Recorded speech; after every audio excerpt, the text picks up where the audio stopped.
Welcome back to our listeners and viewers of The Responsible Edge, the podcast exploring how business leaders are redefining success through ethics, accountability, and responsible growth. I'm Charlie Martin, your host, founder of TrueMark and the Andrew Moss Charter. And our article this week is EU defends sovereign right to regulate tech against Trump's latest tariff threat. A look at digital sovereignty, global trade pressure, and the battle for regulatory control in the age of big tech. And I'm absolutely thrilled to say that after many, many months, or perhaps even years of being connected, that our guest today is Dale Rickett, Managing Director at Tech by Handelsblatt. Dale, I probably butchered some of the introductions in terms of names, etc. on there, but apologies for that. It's brilliant to have you on the show. It's a real pleasure to be here. Thanks so much, Charlie. Now, I very briefly, obviously, introduced your current role and the organization you're working for. Just for our listeners and viewers who aren't aware of what you guys do and your role within it, can you just give us a bit more meat on the bone? Absolutely.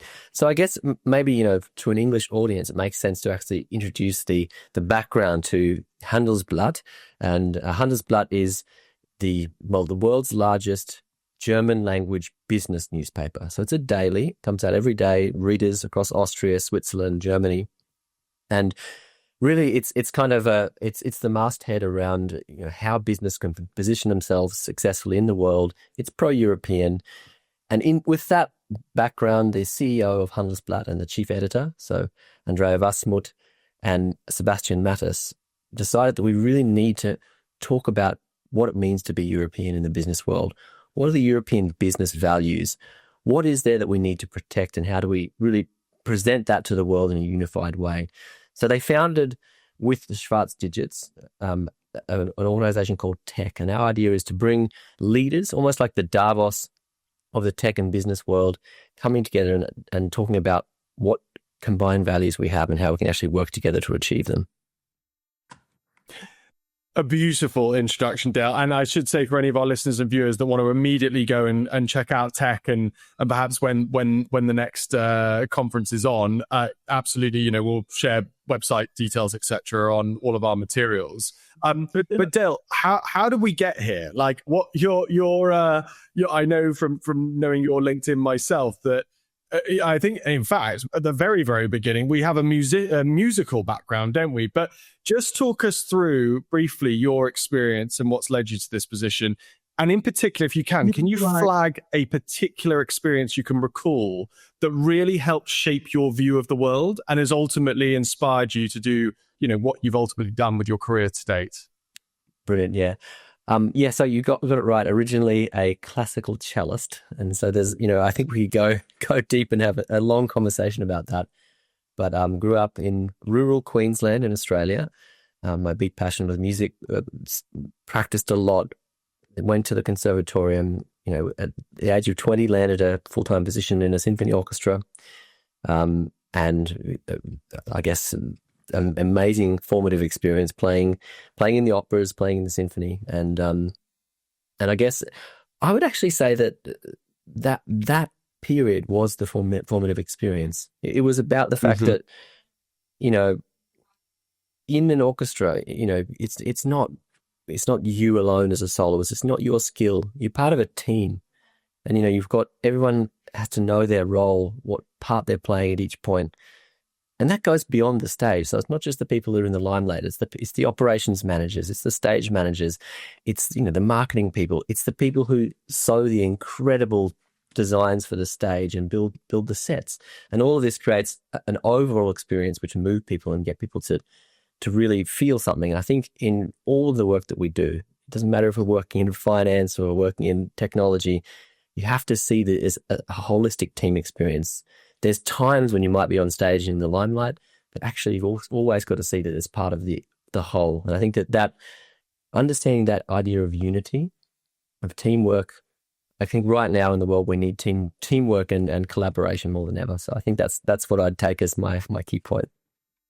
I love it. That idea, that formative experience of the collective and the role that you had to play within that musical experience and how that ultimately has then driven you, perhaps with some of the decisions that you've made throughout your career to seek that team collective mindset.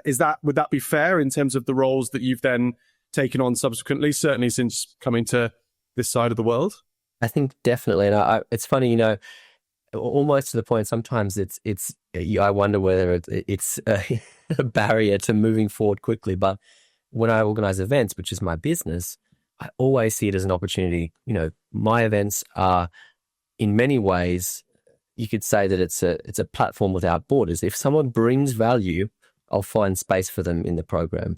If we get an exchange of value, I'll try to do business with them. And that's a principle around, I guess, back to that collective idea is if we don't put ourselves in boxes and block people out and see it as completely confined, then the vision and the goals that we can achieve are much bigger. That's fascinating. So you're almost, again, I'm throwing something probably that you're going to think is nonsensical, but anyway, I'm going to throw it at you anyway. It's almost like you're, as the managing director of an event like Tech, it's almost like you're a puzzle solver, if you like, in terms of bringing in these various different components or parts, if you like, and thinking about how they can fit together, what can complement what. Is that? Do you see yourself as that you're sort of the puzzle solver, if you like? It is. And the puzzle has, funnily enough, soft borders because you can restructure the program. You can add a side session. You can turn something into a workshop. There's always space to fit things around. There are limits, of course. There's an end date, and that's hard. You can't shift that date when the doors open. The program has to be finished, and everything has to be ready for the show. Almost like an opera, actually. But the funny thing is even if I look at the way that I came into the company here, Tech is a standalone company, but it's part of the great empire, which is called the Handelsblatt Media Group. And the first thing I did was really knock on every door and just say, hey, we've got this great project about European sovereignty. How would you like to be involved? Tell me what you're working on. Do you have contacts in the telecommunications industry? Do you know people who are working on digital law? And went to all the departments. Of course, it means I now have not a 1,000-piece puzzle, but a 10,000-piece puzzle on my table, and I have to try and find the pieces. But I think it's the right attitude at the start to say, if it's a big problem you're trying to solve, the EU's place in the world, then you should start by thinking big. I for one think it's absolutely wonderful that we've got an Australian in charge of this thinking, particularly in this context of tech. Let me ask you, if tech was to succeed, because I'm just for our listeners and viewers that aren't aware of it, it's how many events have we had? It's fairly new, isn't it? It is fairly new. So if we talk about the main flagship event, that's the Congress that we have in Heilbronn each year, we've had only the kickoff, but it was a resounding success. So, we had over 1,500 high-level business leaders coming to, it's not a well-known town in Germany, but they came there almost like you would go to Davos in Switzerland. It's a little bit off the center of the map, and they stayed and they talked and they interacted, and politicians came, senior ministers in the German government came, and they stayed. They didn't just, I'm used to Berlin events where people come for their keynote and they walk out the door. And this means it gives us the opportunity to really curate, hopefully, future-defining interactions. Let's say that. It's so interesting. We have an event here in the UK, I don't know if you're aware of it, called Anthropy, which is based down in the southwest of England. And obviously, the vast majority of activity occurs in London or Manchester. And then we have this Cornwall-based Eden project. I don't know if you're aware of, but there's this event in Anthropy. And what's brilliant is it is exactly that. People shift and actually stay and come and really embed themselves for 3 or 4 days to sort of take some checkout time to really think about some of these big issues. And that's one of the key, components, if you like, of creating a successful event that tries to achieve some of these goals. On that point, though, Dale, if you were to think, if tech was to be successful over the next 5-10 years, what does the world, or what does the European business environment look like as a result of that? I'd say that there are two core pillars. I think one is about accepting that some of the values that have evolved over time in Europe, we've been through massive, colossal wars in the last 100 years. And this means that the values that have evolved, it's almost like they've kind of boiled down, and we know why these values shouldn't be just bought or sold cheaply. And so these values are things around, trust in institutions, the rule of law, transparency, that environment and human life are valuable. These things really, I think, should be seen as the prerequisites for growth. And if we have that as the baseline, then I think the European Union and European business can actually set a tone for the world around how business can and should be done. It's not about preaching, but it's about saying that if we have a good example, and let's face it, the European Union and Europe is the largest single market, has a lot of power to define the terms. I think we need to use that. So that's one pillar. It's the aspect of values and trust. And the second aspect is, it's almost a cliche, but because of many of the regulations in Europe, we have challenges around fast iteration, around innovation, around turning great ideas into business models. And there we need to speed up. So almost, I wouldn't say conflicting agendas, but we have to balance that. So I'd like to say that if tech is wildly successful in 5 to 10 years, we help Europe become a major tech player. I'm talking about, the trillion euro companies that we need to have to be on the global stage, and really setting the terms in terms of where technology goes. And the other aspect is that as a strong business unit, we are, or through our values, we can actually help define how business can be done in a good and ethical way. I mean, it's a fantastic sort of magic 8-ball that you've just described there, Dale. If we find ourselves in 5-10 years time with both good and high growth tech companies based in Europe, in light of that 2-point agenda, that's going to be quite the outcome. It also lends itself almost perfectly to then draw into conversation the article for this week. So would you mind just starting by just providing our listeners and viewers with a bit of an overview of what the piece covered? And then I'm going to ask you to pick out, whatever you thought was the most important point from the piece. Yeah, for sure. So, the article, so EU defends sovereign right to regulate tech against Trump's latest tariff threat.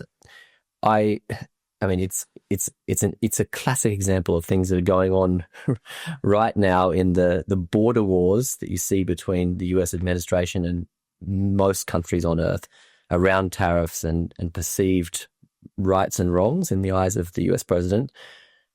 The key issue, probably it makes sense to step back a bit to the background. I think you will all remember this almost comical moment when Trump stood on the lawn outside the White House and he had this huge printed out table with a whole bunch of different countries' names on it.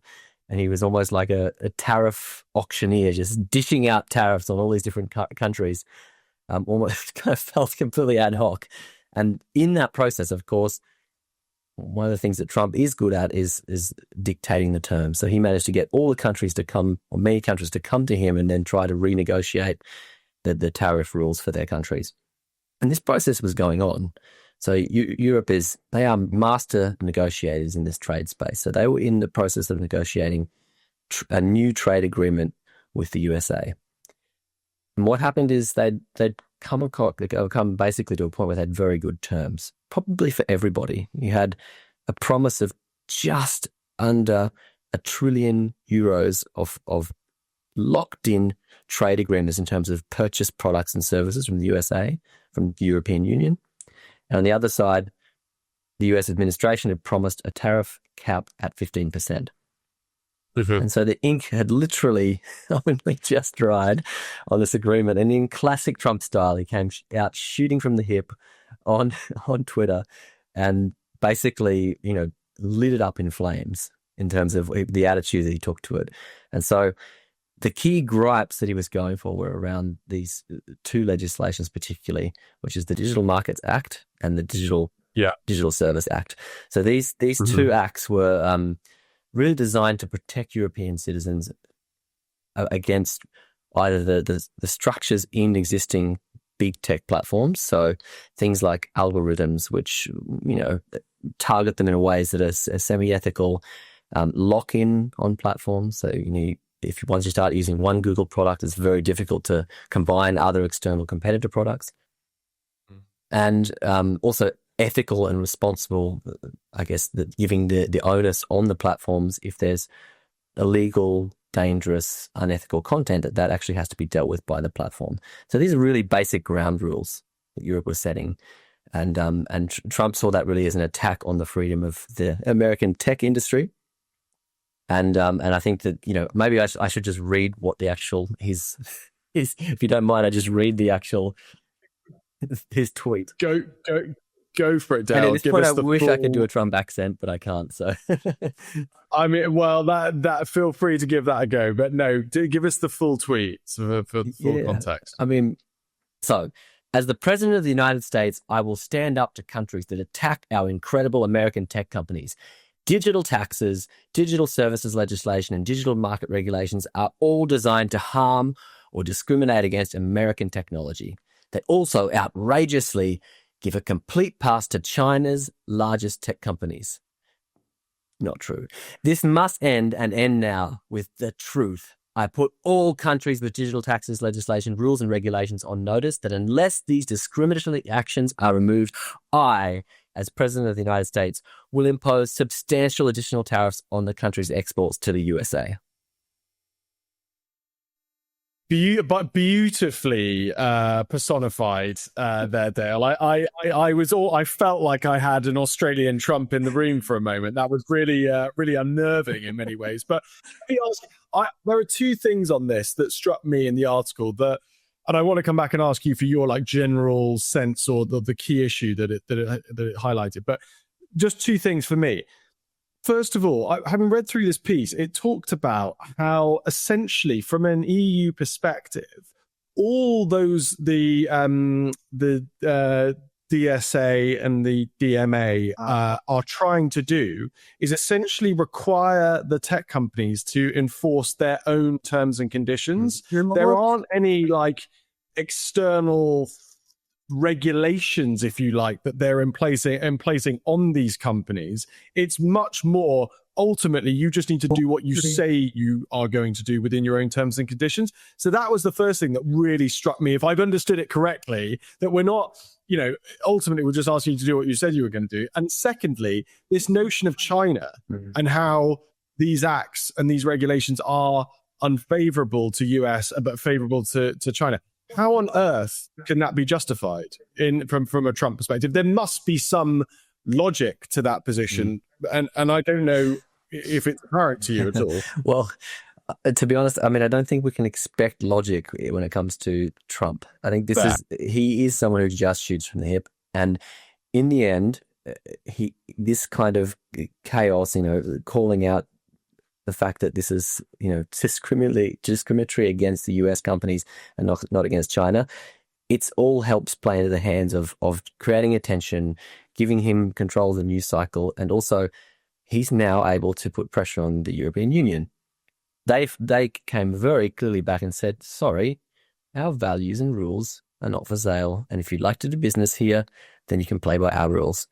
And it's funny, I was lying in bed last night, I was thinking about what's the analogy here, and I thought actually it's a bit convoluted, but just bear with me, right? So, go on. I was imagining, let's say everyone heard that Trump was coming as a president. It's almost like you live in a small town and you find out that the biggest bully in the street, everyone knows is coming to join your class.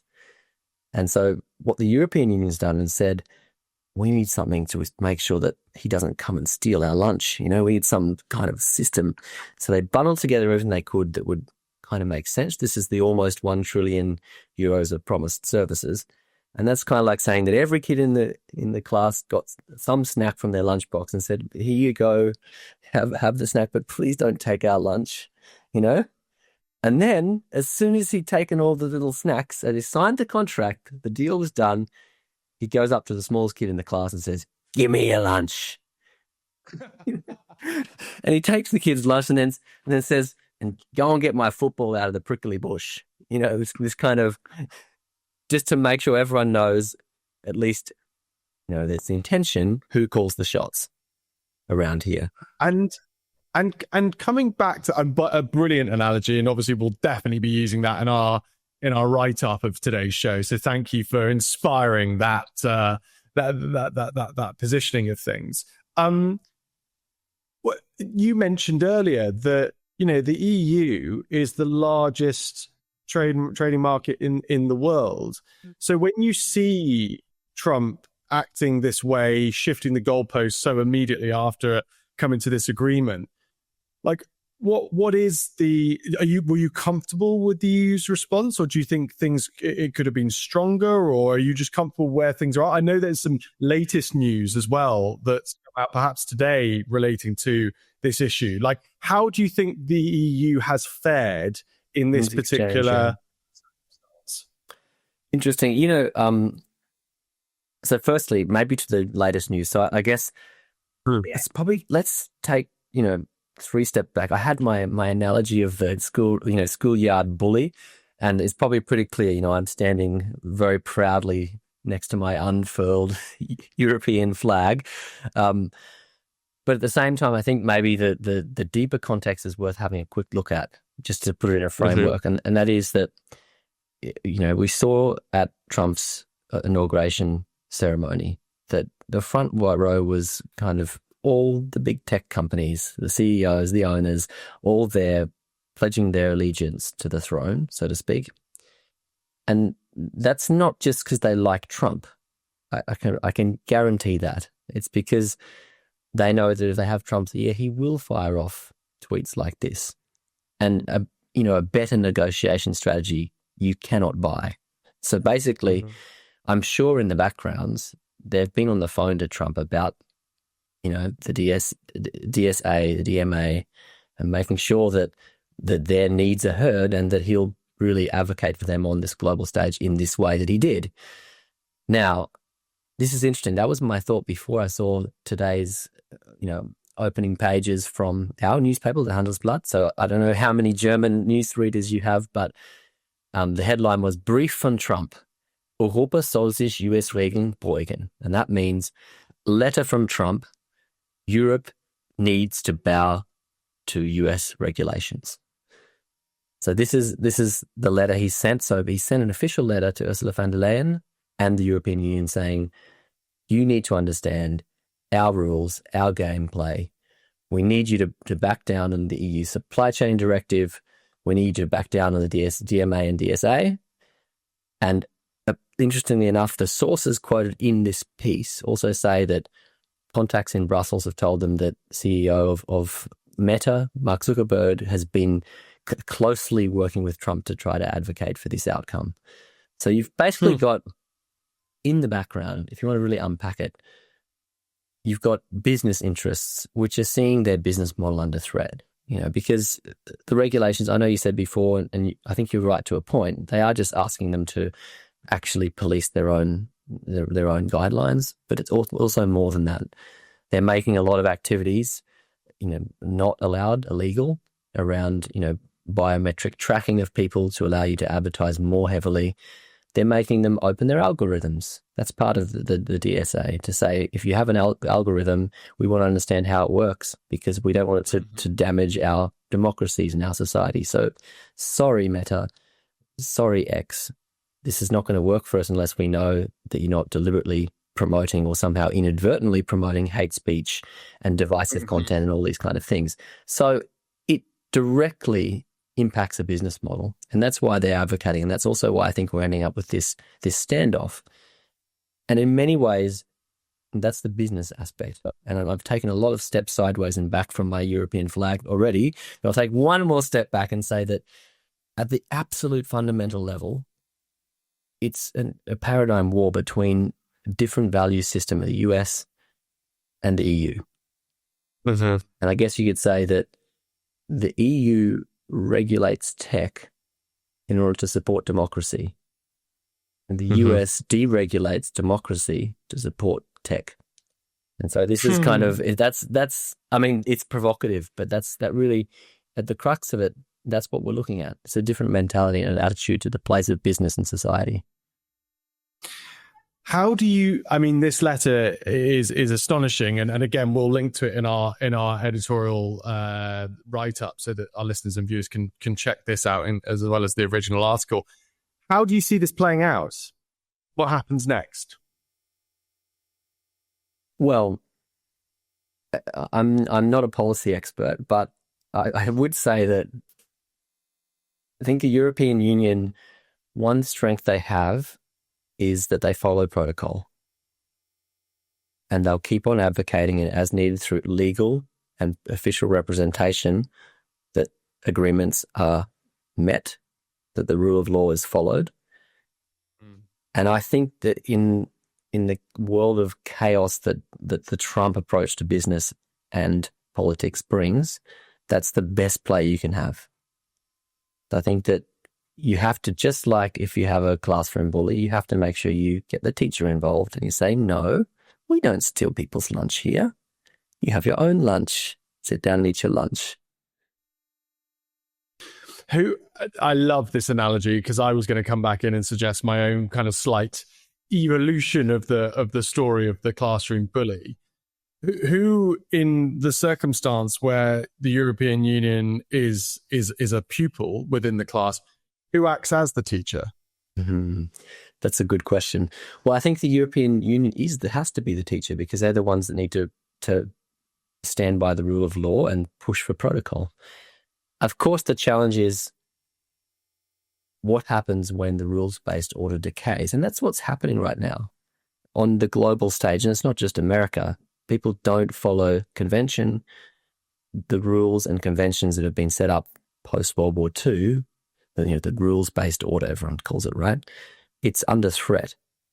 And that's, I think, where I hope two things. So I think the European Union and Europe needs to present a unified stance. So we can't have too much division within the European Union around these core fundamental values. And if that's the case, there is a danger in Brussels right now. There are camps that say we need to make sure we're still competitive on the global stage, and to be competitive, we need to make sure that we're a little bit less regulated, a little bit less difficult to do business with. Otherwise, we might suffer. And it's a slippery slide because then you end up getting into a territory where you can order down your regulations, but for the loss of everybody is my opinion on that. And I was going to say, coming back to, again, our analogy that with a bully, if you give an inch to a bully in that circumstance, they'll take a mile. And ultimately it would be that slippery slope should we not stand clearly and stand strongly behind those values and those rules that have underpinned the way that the European Union does its business. If you were to sort of think through how these themes, etc., are going to play into kind of next year's tech or future techs in the future, how does the event, or how is the event going to sort of acknowledge and address some of these kind of Trump-based sort of fundamental global problems? Yeah, it's interesting. I mean, I think politics will be present. At the same time, there's a whole lot of other things that I think I'd rather focus on. And of course, this article was about Trump, so we had to talk about Trump and the whole paradigm there.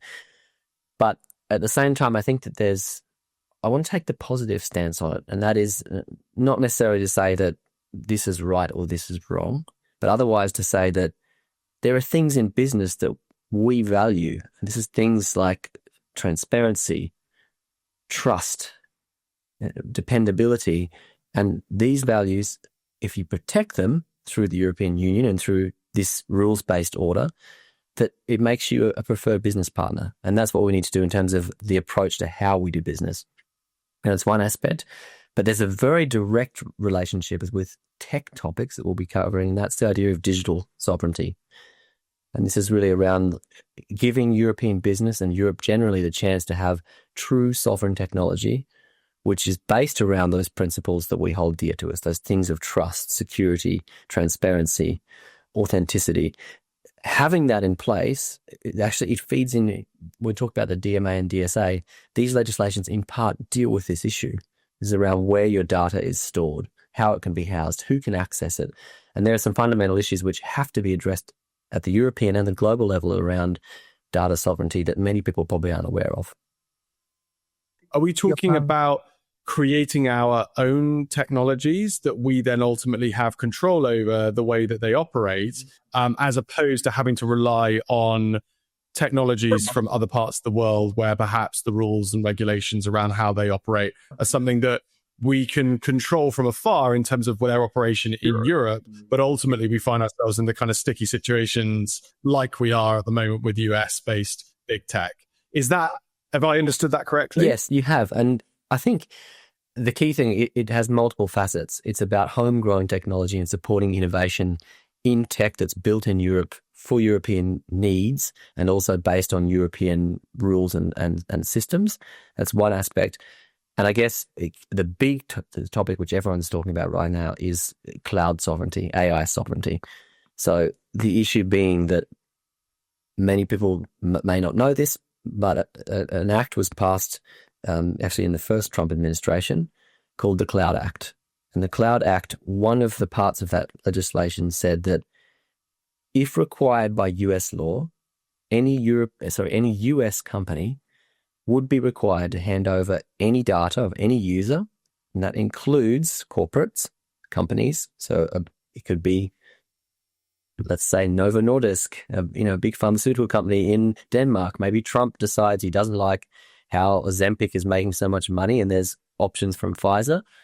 So he let's just say things get out of control and he decides, let's just subpoena that data.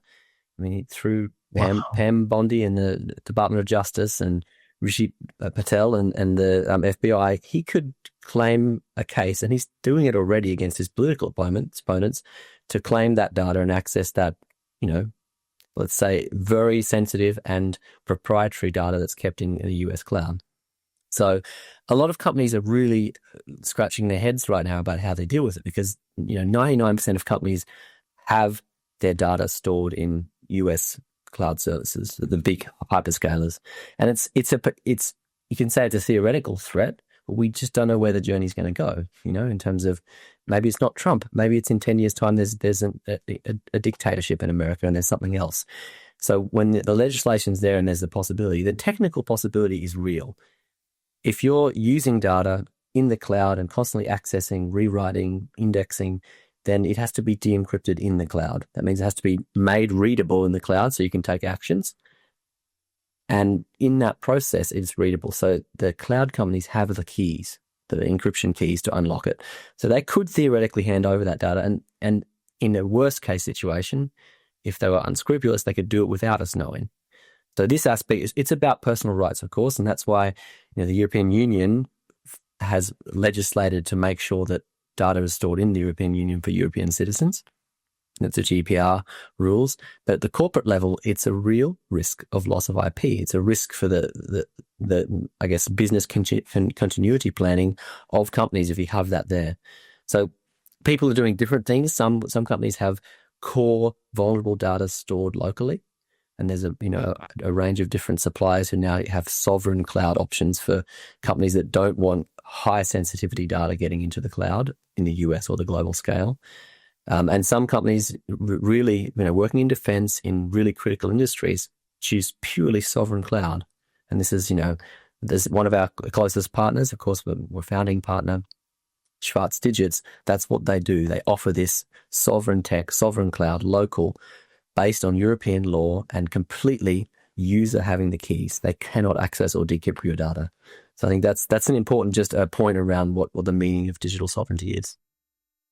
And thank Darryl, you've explained that so brilliantly, and you probably have noticed my jaw dropping as you described that. That's utterly terrifying to hear that we found ourselves in that circumstance, even if, as you say, we might not realize the implications of it immediately. Like, that is a significant and deeply concerning weakness for the EU.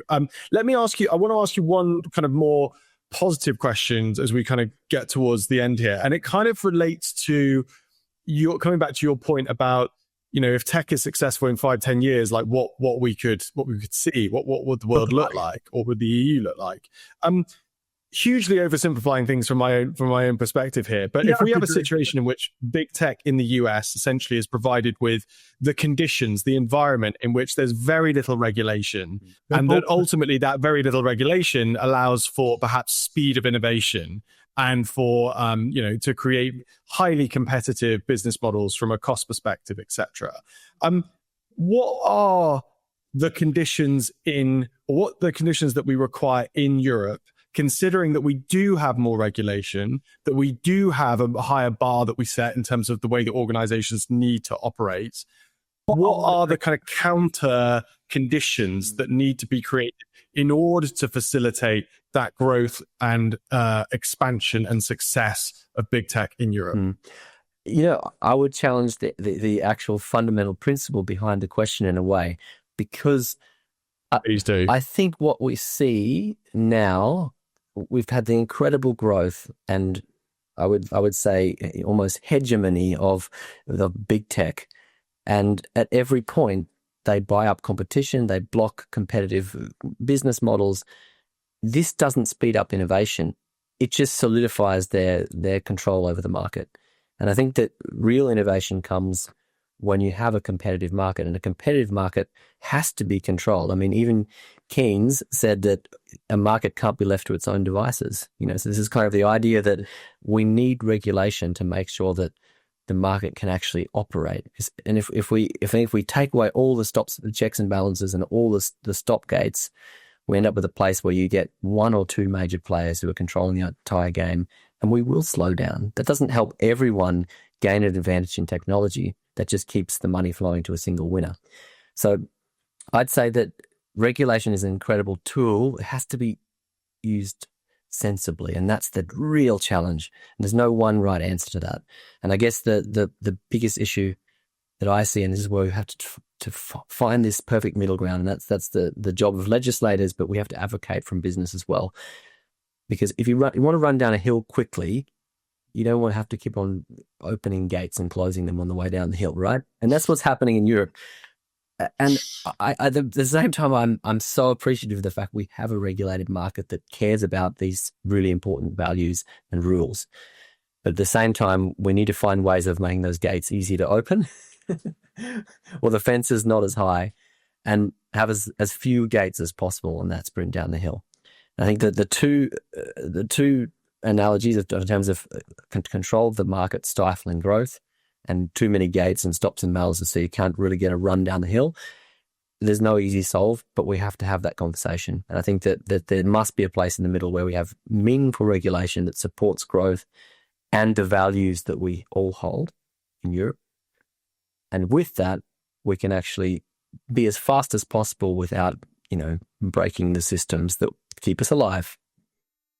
Dale, it's a brilliant. Again, you're an analogy phenomenon, really, on the show. That's another fantastic one. Yeah, I can see that depicted in some sort of illustrative format as well. So that's a brilliant way of portraying things. I'm going to conclude now. You've kind of already, I suppose, alluded to kind of things that you would like to see change, but now I'm going to hand you a magic wand to change something. So feel free to go absolutely wild on this front. But related to kind of, what we've been talking about today, what would you do with a magic wand?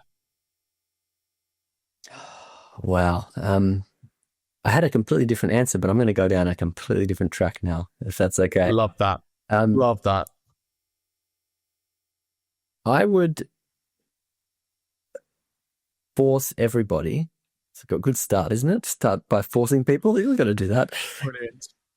To sit down face to face, also when they have different views, and talk, human to human, rather than get behind their pulpit on social media and stick within their perfectly defined algorithm bubble. Because I think right now more than ever, we need to collaborate. We need to work together. I mean, if you just take a look around you, we've got, war drums trolling on the borders of Poland. We've got conflict in the Middle East. We've got a migration crisis, the likes of which we haven't seen since World War II. We've got climate change and, desertification. And these are dark times we're living in. And if there's anything that history has taught us over the years, is that to have hope, you have to really work together. It's the only way. So getting people together and making sure they talk about the issues, because I think humanity can take on basically any challenge if we have the will. But we have to create that collective will. And that's, I've hammered on about Europe, and I've been standing next to my European flag, but I mean globally. We need to find a common purpose and overcome these challenges, because these challenges, war is coming, all these things, unfortunately, they're distractions. The big challenge is this global unity, defeating climate change, creating a future where technology serves humanity. These are bigger issues. And if we get distracted, we will fail. And we can't fail because the human journey's been too wonderful until now. Here, Dale. That's you described that so beautifully and eloquently, and it's a message that you hear, more and more. But described in that way was brilliant, and I couldn't agree with you more. I think it's just for me, and again, perhaps you might have a thought on this. Like, what are the practical steps to realizing what you've just described? Something, for example, I'm going to throw into the mix here that I think from a social media engagement perspective that makes sense to me in terms of addressing that issue would for there to be increased accountability for our digital selves and for the comments and the posts that we make. Not to say that this is going to lead to censorship or it's going to lead to going after people necessarily for their views, etc. But for us all to just be a bit more accountable for what we say online, that to me would be a step in the right direction of creating that kind of clarity around who's saying what. Is that an idea that you would endorse? And if not, are there others that you would throw into the mix to try and achieve that outcome you described? No, I think that's absolutely. I mean, I'm a big supporter of the legislations that we're seeing right now, coming from the European Union around trying to regulate these kind of industries, which, if the algorithms are tweaked in the wrong way, we lead to a degradation of society, of the fabric that holds us all together. I then go back to the fact face to face again. It's hard to hate someone when you sit down face to face with them, unless they're a real psychopath. It's not. And we know statistics tells us that it's like 1.5 to 3% of the population are psychopaths. So basically, almost every conversation you can have face to face, you can sit down and expect not it to go in a horrible place. And I think that actually it's almost a plug for my industry, but events as well. Go to events and start working on solving problems together, face to face, not online. Go and sit down with other humans and think about these big problems. And even if your big problem, the part that you can deal with is this tiny and the big problem's there, if you go and start working on it, then the big problem might go away. I think that's a be in the real world. Yeah. I love that. Be in the real world. You've now given us not only a litany of brilliant sort of illustrations we'll look to incorporate from the analogies you described. You've given us our title for the show as well, Dale. So you're a podcaster's dream. Thank you so much for joining me this morning. That was a whistle-stop tour, but it was a really interesting conversation, and I'm sure we've stimulated some thought and debate out there. So thank you for joining me today. Absolutely. And a last little plug, if you want to know more about these topics, I'd say come along to Tech on the 31st of May till the 2nd of June in Heilbronn. You can go into our website. We'll provide that obviously with the notes for the show, and become a member, contribute to our community. There's lots to discuss and lots of things to get engaged with. And we look forward to working with you. And that's all for today's episode of The Responsible Edge. A big thank you to Dale Rickett for joining me on today's show. As a reminder, this episode is brought to you by TrueMark, a mark of trust for communications. Visit truemark.com to learn more. I'm Charlie Martin. Thanks for listening. And don't forget to subscribe, share, and leave us a review. See you next time.